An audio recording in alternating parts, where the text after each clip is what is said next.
Boa noite a todos. Muito obrigada por estarem comigo. Então, hoje falando sobre relação corpo e mente, né? É relação cérebro-intestino, né? Por que na maioria das vezes as nossas emoções, elas vão refletir ali no nosso intestino. Essa semana eu atendi uma paciente que realmente ela me falou: poxa, Ju, eu tive um problema bem sério no meu trabalho e acabei assim imediatamente sentindo muita dor no estômago e logo depois diarreia. Sim, pessoal, quando a gente está muito ansioso, a gente estimula o nosso sistema nervoso simpático. E eu brinco que de simpático ele não tem nada, né? Porque ele vai lá e gera uma mudança nessa motilidade, nessa movimentação do nosso intestino. E daí, no caso dessa paciente, gerou uma diarreia, tá? Mas o que eu quero salientar aqui com vocês é que não apenas essas mudanças rápidas, né? Essas mudanças imediatas, elas podem acontecer. Ou seja, fiquei ansioso, fui lá, mudei o meu tipo de evacuação, vamos dizer assim. Mas a mudança dessa microbiota, ou seja, desse ambiente intestinal, ele pode refletir de maneira muito negativa nas nossas mudanças de comportamento. Vocês possivelmente já ouviram falar numa condição clínica de desequilíbrio chamado disbiose. Já ouviram, né? A disbiose, ela nada mais é do que quando o corpo, ele funciona, é quando o corpo, através da nossa alimentação, dos nossos hábitos de vida, todos desordenados, a gente vai alterar esse ambiente de bactérias, de fungos, de vírus, ou seja, altera a nossa biota. E essa biota que ela tem que viver em equilíbrio, ela acaba desequilibrando.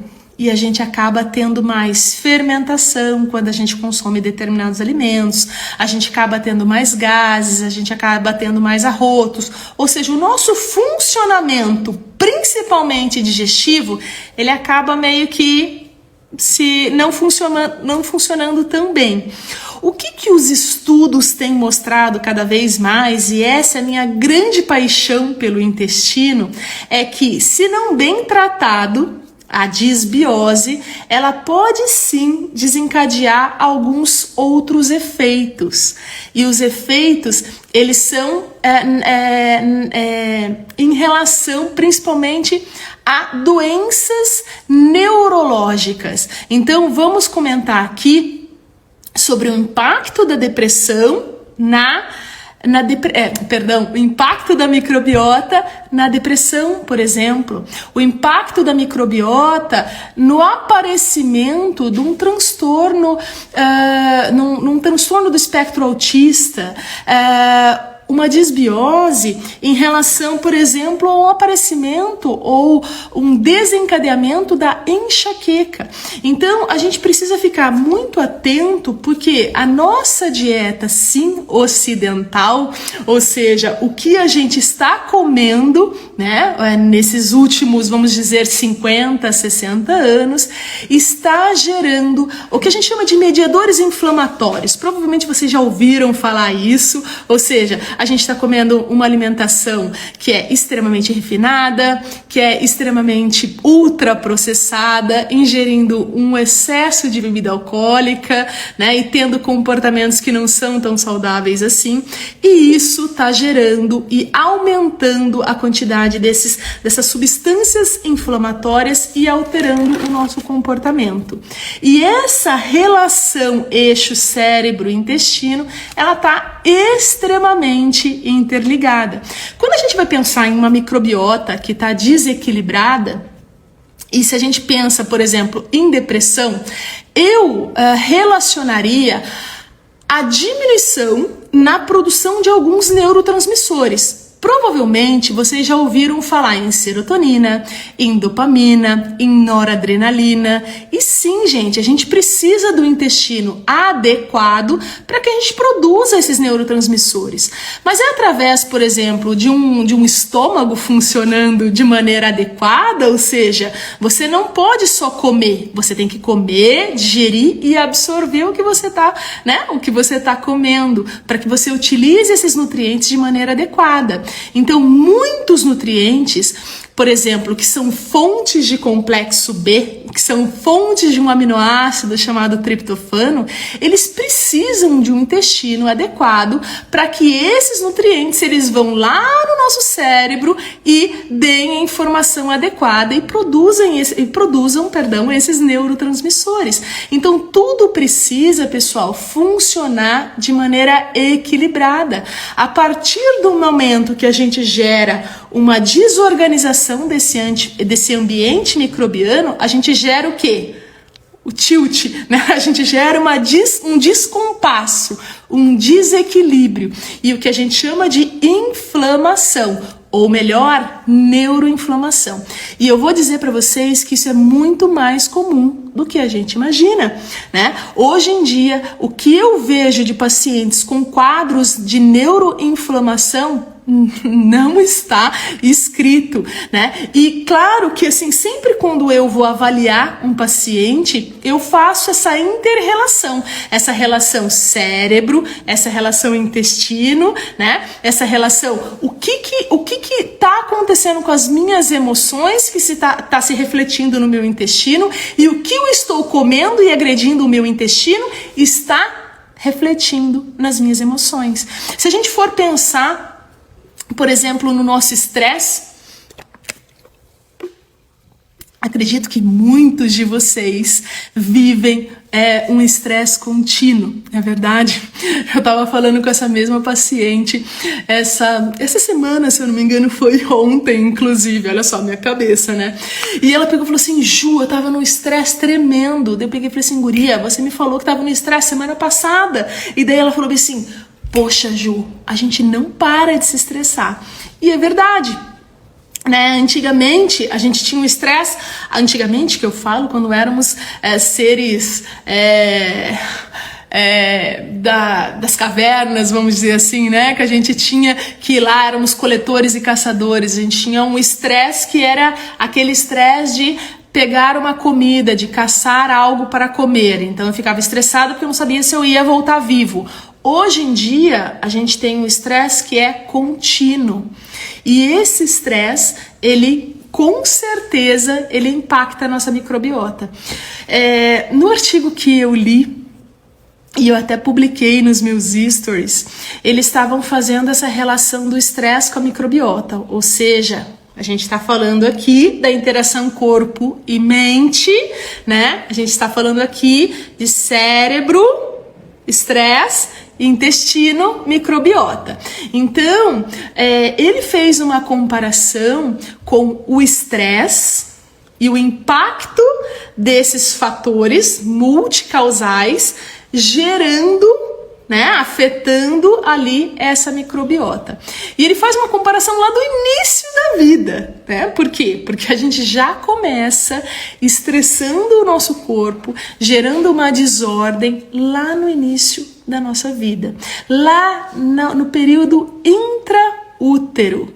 Como a gente se comporta intraútero, se a gente está estressado, se a gente está depressivo, se a gente está comendo mal, se a gente está tendo uma infecção, né? Então, assim, quantas mães, né, têm uma alimentação extremamente rica em açúcar, isso gera uma infecção, porque tá comendo um monte de açúcar, vai lá e tem uma cistite ou uma outra infecção, e esse bebê, ele nasce prematuro. Isso vai gerar uma desordem para a microbiota dele, ou o uso de antibióticos na primeira infância, porque esse bebê ele não teve maturação pulmonar, ou esse bebê ele teve uma série de outros fatores. Essa semana eu atendi um bebezinho lá de Rondônia, gente, que teve bronquiolite no seu primeiro mês e fez uso de antibiótico, né? Então, isso vai gerar uma agressão para esse ambiente intestinal.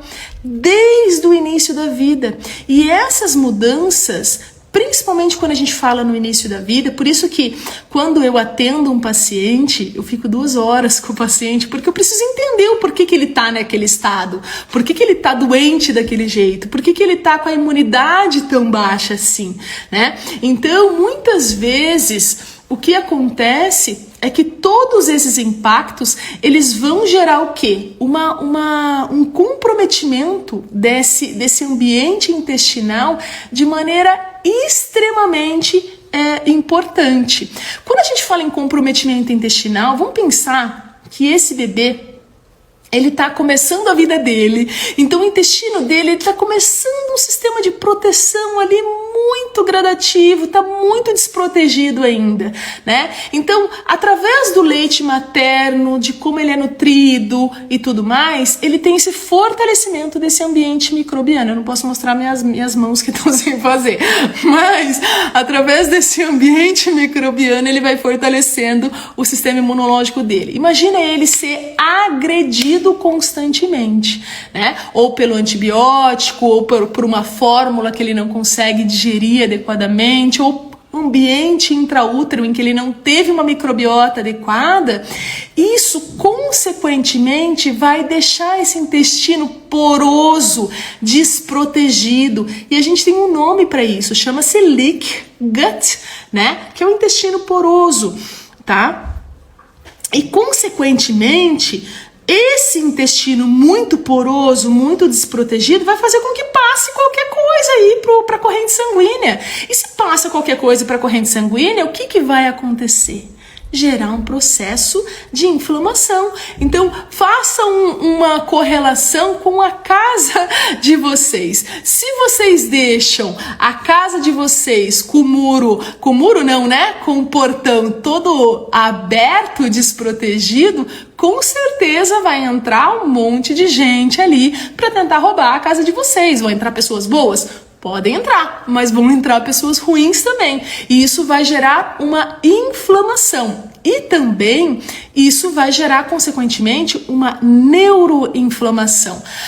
A gente faz uma comparação da barreira intestinal com a barreira hematoencefálica. Então, quando há uma desproteção dessa mucosa intestinal, vai acontecer consequentemente, né? Então, se o nosso intestino for constantemente afetado, uma desproteção na nossa barreira hematoencefálica. E olha que interessante esse artigo já falando nisso, e é muito legal essa correlação que uma microbiota, né, toda desprotegida, gera essa hipermeabilidade, essa desproteção. Toda essa inflamação vai ativar o sistema límbico, que está envolvido em quê? Na memória, na emoção, no comportamento. E essa ativação do nosso sistema límbico vai liberar pelo eixo HPA, que é o eixo hipófise adrenal, vai gerar a liberação de um hormônio que com certeza vocês conhecem, que é o cortisol. Quando aumenta muito esse cortisol, a gente fala que é o quê? Que a gente está extremamente estressado e não está conseguindo lidar com isso. E quando você tem essa produção muito desordenada, não é nada bom. Vai afetar o quê? Vai afetar muitos órgãos, dentre eles o nosso cérebro. Olha só que louco isso, né? Eu comecei falando do estresse, daí eu voltei falando da alimentação, e daí eu voltei novamente falando do cérebro. Então, hoje em dia, a gente está vivendo isso. As nossas doenças, elas estão sendo muito mais doenças autoimunes, doenças neurológicas, né? E muito em função de como a gente se comporta e do que a gente come, de como a gente vive. Então, assim, se a gente quer mudar, cara, não tem como. A gente tem que fazer, ou seja, ou tomar as rédeas da nossa vida e realmente mudar, né? A gente tem que realmente avaliar o que é imprescindível para nossa vida e realmente minimizar impacto, né? Como que eu posso identificar esse problema? Bom, primeiro, é importantíssimo que você busque um bom profissional, né? É importantíssimo que você identifique se você tem, por exemplo, um problema de disbiose, né? Um problema de candidíase. A candidíase, sim, é um desequilíbrio fúngico, né, Edna? Então, e esse desequilíbrio fúngico, que é uma disbiose fúngica, ela sim pode gerar toda uma alteração no que eu tô falando, eixo, né? Cérebro, intestino. E também existem outras avaliações, existem o exame quantitativo de flora, né? Então, assim, a avaliação da microbiota fecal, existem vários lugares que fazem. Hoje eu conversei com o Dr. Eduardo da Vitagene, tem o pessoal do Lemos Laboratório, tem o pessoal do Bioma Formi. Então, assim, são avaliações diferentes, mas sim podem identificar um SIBO, podem identificar uma disbiose. São avaliações interessantes de serem feitas, mas elas precisam ser muito indicadas, elas precisam ser indicadas por profissionais que sejam competentes, que sabem utilizar aquela avaliação, tá? E além disso, como eu falei, é importante que a gente mude a nossa vida, né? E que a gente entenda o nosso corpo, e que a gente procure maneiras. Eu sempre falo que a gente procure ferramentas. Essa é a palavra que eu queria usar. Procure ferramentas para que a gente minimize esse impacto. Então, eu, Ju, utilizo algumas ferramentas para conseguir não dar tilt, né? Então, eu faço atividade física. Inclusive, essa semana eu não consegui fazer atividade física. Eu estou extremamente estressada porque eu não consegui fazer atividade física, né? Eu procuro ter um ritual do sono. Eu procuro fazer reiki. Reiki é uma energização muito, muito, muito legal. Cuidar, sim, da minha alimentação. Eu tenho essa necessidade de cuidar da minha alimentação. E uma outra conduta, e inclusive eu quero chamar aqui agora a doutora Ariane, e eu conversei com ela hoje, né? Ela é médica acupunturista e com certeza é uma terapia, uma forma de terapia alternativa, né, da medicina chinesa, que tem um efeito muito legal. Então, quando eu falo em mudança de comportamento, não é só uma coisa. Eu não sou milagrosa na minha conduta, a corrida não é milagrosa na conduta, a retirada do glúten isoladamente não é milagroso na vida, não vai melhorar a permeabilidade intestinal. Eu acho que é uma série de fatores que vão contribuir para a melhora desse quadro, tá? Tudo bom? Então, Ari, presente, né? Você estava vendo a live. Se você quiser fazer uma conexão sobre o que a gente estava falando, esteja à vontade. Então, boa noite, pessoal. Eu sou a doutora Ariane, eu sou médica de família e sou acupunturista. E primeiro eu queria agradecer a Ju pelo convite, porque eu adoro falar sobre esse tema.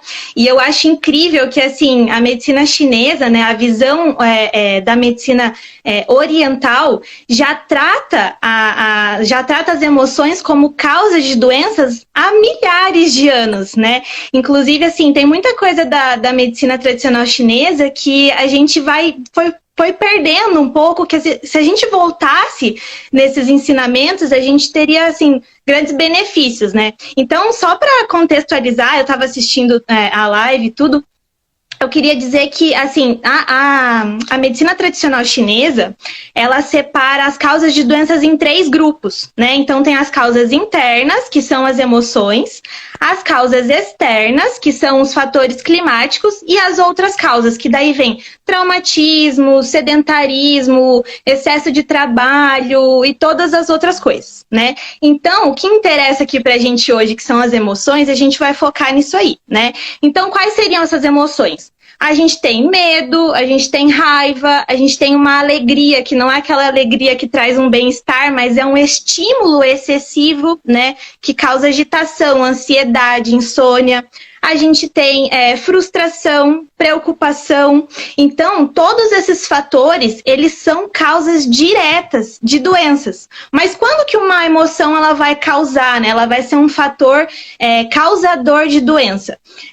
Quando essa emoção ela não for trabalhada, né, de uma maneira adequada. Quando ela for muito intensa ou quando ela não for, ou ela for muito prolongada, muito duradoura. Né? Então, é a intensidade e a duração. Tem as nossas emoções bem trabalhadas, né? Quando a gente fala de intestino, meu Deus do céu, né? Como as pessoas têm esse direcionamento, né? Exatamente. Então, aí assim, porque é impossível, né? Evitar que a pessoa sinta raiva, sinta medo, sinta tristeza. Não tem como, né? A gente tá sujeito a isso o tempo todo, mas assim, a gente não olha para as nossas emoções, nós não trabalhamos a nossa saúde mental, né? A gente vai vivendo meio atropelado e isso vai se acumulando e quando a gente vê, isso virou uma bola de neve. Né? E por que isso é interessante? Porque, por exemplo, assim, cada órgão da medicina chinesa está relacionado a uma emoção específica. Então, por exemplo, a raiva está ligada ao fígado. Essa alegria desmedida, que seria ansiedade, agitação, está ligada ao coração. O medo está ligado ao rim, né? A preocupação está ligada ao baço. A tristeza está ligada ao pulmão. Porém, olha só, Ju, que interessante, fazendo um link aí com a parte do cérebro e intestino. Todas as emoções, elas vão afetar o coração. Por quê? Porque o coração, ele é o órgão que abriga a nossa mente, na visão da medicina tradicional chinesa. Então, é o órgão que abriga a mente, é como se o coração fosse o filtro. Por quê? Porque a mente fica responsável por essa parte de cognição e de perceber essas emoções. Então, seria ali o mestre de todos. E como o coração... ele tem uma duplinha, dizendo assim para ficar mais fácil para vocês entenderem, ele tem uma duplinha, que é um órgão acoplado a ele, que é o intestino delgado. Então, assim, a gente afeta o coração e a gente afeta a função do intestino, que é o órgão acoplado a ele. Perdão, não ouvi, Ju. Para o intestino, realmente, né? Acaba sempre sobrando o intestino. Exatamente. E uma outra duplinha bem... Sim, eu falei e sempre comento assim que por mais que a nutrição ela seja super legal, super importante, a gente precisa entender que a gente precisa de ferramentas inteligentes para que a gente minimize esses impactos. Então eu falei que eu não sei se você conhece, a própria corrida, a atividade física, como que a acupuntura ela consegue ser uma ferramenta e assim, antes de você falar isso, por que a gente não acredita, né, na medicina oriental? Por que a gente é tão ceticista, né? Por que a gente é meio bobo, né, em relação a isso? Não funciona a agulha, e é uma medicina milenar, né? Então, assim, os estudos, hoje em dia a gente não tem nem como dizer que a acupuntura não funciona, porque graças a Deus a gente tem muito estudo com evidência científica, estudos randomizados, duplo cego, tudo aquelas coisas que precisam ter para realmente comprovar, mas assim, eles observavam muito, era uma coisa muito observacional. Então, eu acho incrível a questão da cronobiologia, sabe? De você saber o horário de dormir, o horário de acordar, o horário que funciona o intestino. Gente, isso assim, eles falam há milhares de anos e a gente fala que não funciona, fala que não acredita. sobre cronobiologia, né? Na minha pós em gastroenterologia. Eu juro pra ti, eu não sabia o que era a definição de cronobiologia. Então, essa parte é incrível, porque assim, dentro dessa cronobiologia, cada órgão vai ter o seu horário, assim, é lindo de ver, sabe? Você consegue relacionar que qual horário melhor para você se alimentar, para você dormir, para você repousar, para você trabalhar. É como o homem da caverna, né? A gente, assim, ele tinha que se expor à luz quando ele acordava, daí isso influenciava na produção hormonal, e isso tudo é uma cadeia de coisas, né? Mas falando aí da relação da acupuntura para o intestino, é que, assim, todas as emoções, elas envolvem algum tipo de desequilíbrio no Ti. O que é esse Ti, né? É a nossa energia vital. Então, isso pode causar alguns, assim, quando altera, né? Então, por exemplo, assim, uma pessoa... Pode ser o teu marido. O desequilíbrio no Ti. Isso. Então, por exemplo, assim, se a pessoa ela não consegue lidar com aquela emoção, ela estagna o Ti. Essa estagnação é como se ela prendesse, sabe? Então, assim, toda emoção ela pode gerar uma estagnação desse Ti. E daí a acupuntura ela vem para trabalhar toda essa estagnação, essa coisa que se acumula e tudo mais. Então, a gente consegue... Tem um artigo que eu preciso te mostrar depois, que fala ele mostra como a gente altera a microbiota fazendo acupuntura. Assim, a gente consegue trabalhar essa questão de liberação, né, de neurotransmissores, a gente modular a inflamação através da acupuntura, né? Porque a gente tem a visão da medicina oriental, mas a gente hoje consegue comprovar isso através de quais são as vias que ativam, quais são os neurotransmissores que liberam, o que inibe, o que não inibe. E esse eixo, ele tá totalmente ligado, por isso que é incrível, porque eles trabalham muito essa questão de corpo e mente, né? É muito valorizado isso pela medicina tradicional chinesa.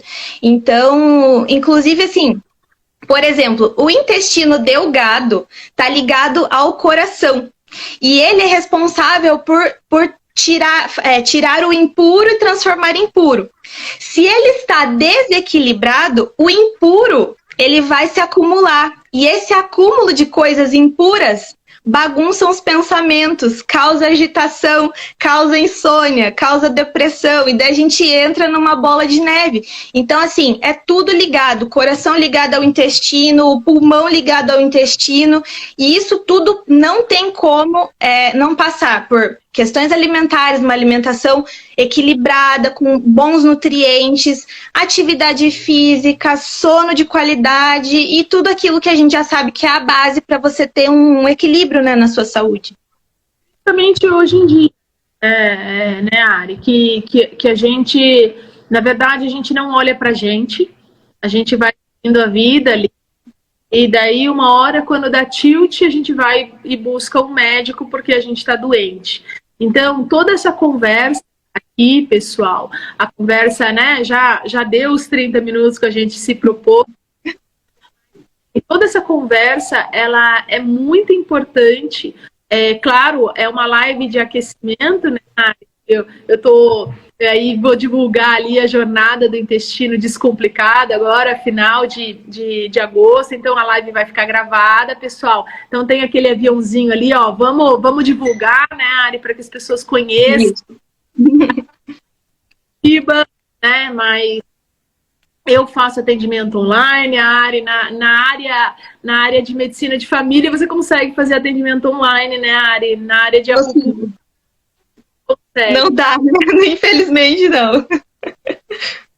Mas assim, todo esse tempo que a gente reserva, esse estudo que a gente busca, então a tarde inteira eu fiquei aqui estudando um melhor artigo para conseguir passar para vocês, para que vocês ampliem a mente de vocês, para que vocês ampliem o conhecimento e para que vocês busquem alternativas e ferramentas que sejam cabíveis para a vida de vocês, né? Não que a acupuntura seja sensacional para vocês, mas pode ser uma mega ferramenta e que vocês não estão utilizando.